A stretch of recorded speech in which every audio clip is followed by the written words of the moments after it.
Bien, chicos, ahora estamos en la página 237, 237, gramática 7.3, Knowing People, Places and Facts, conocer and saber. Okay, so this is very, the rules are very easy to understand for when to use conocer and saber, but we need to remember the conjugation. Saber y conocer are irregular in the first person. Conocer, first conocer to know, is used in the sense of to be acquainted. I never could pronounce this word, or familiar with. It is normally used with people and places. Saber, to know as well, is used in the sense of to know facts, information, or when followed by the infinitive.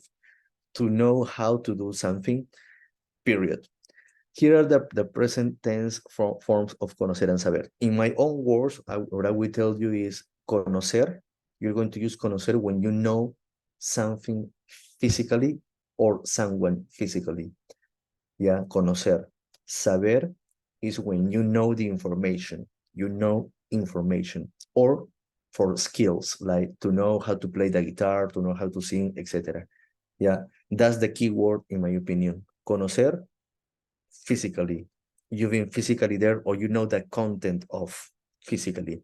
Saber, you know the information or you know the skill. I'll give you examples.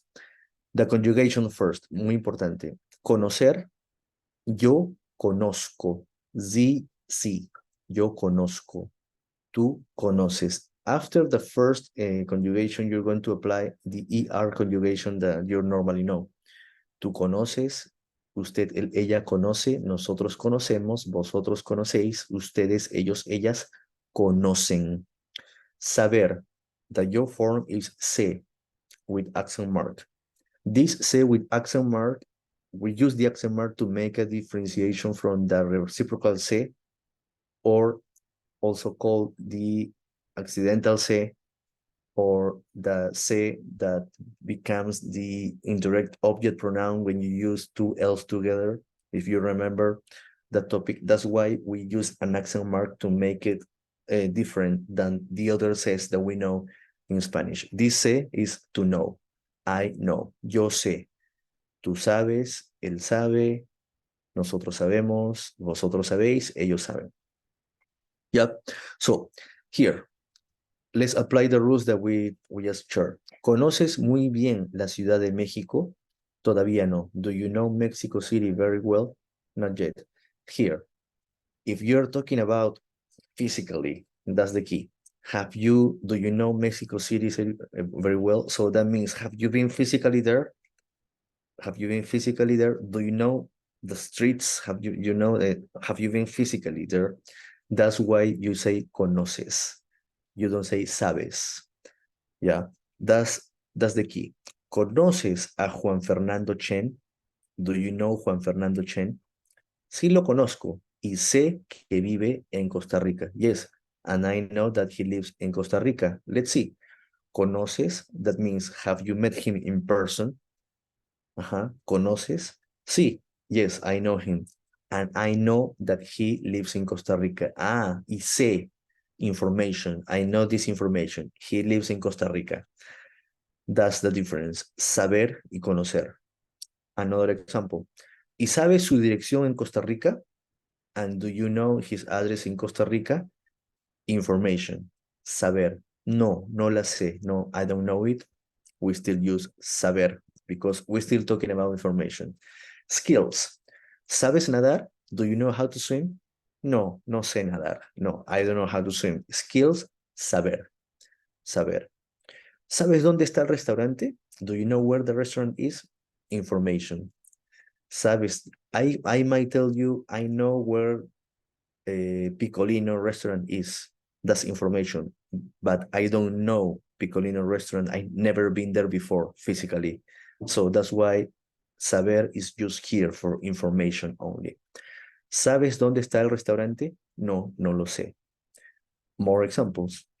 ¿Sabes si hay una biblioteca cerca? Do you know if there is a library nearby? Information.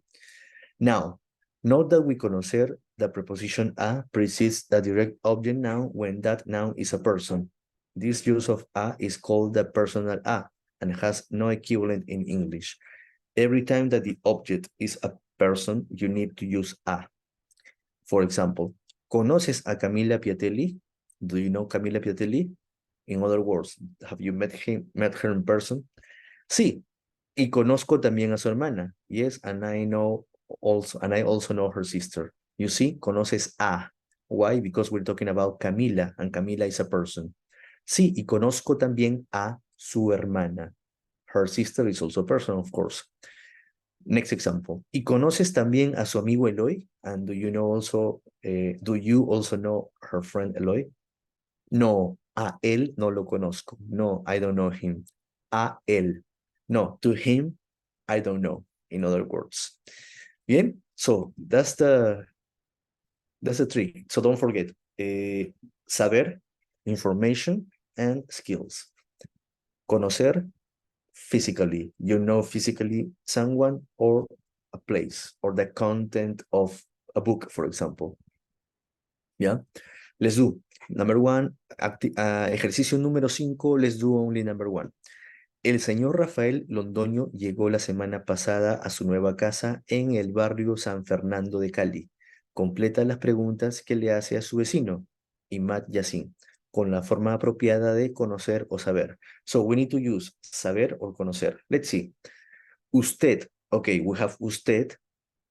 And we know that the conjugation has to be like he or she or usted. Is either conoce o sabe. Bien. Si hay una farmacia cerca, you. If there is a pharmacy close by, or do you know if there is a pharmacy close by? That's information. So for information, we use saber. So the conjugation would be, ¿sabe usted si hay una farmacia cerca? Let's do number 2 to make it, to use the other possibility. Usted al vecino que se llama Bernardo, you to the neighbor whose name is Bernardo, do you know the neighbor whose name is Bernardo? Have you met him physically, in other words? So we need to use conocer. Conocer, and the conjugation is conoce.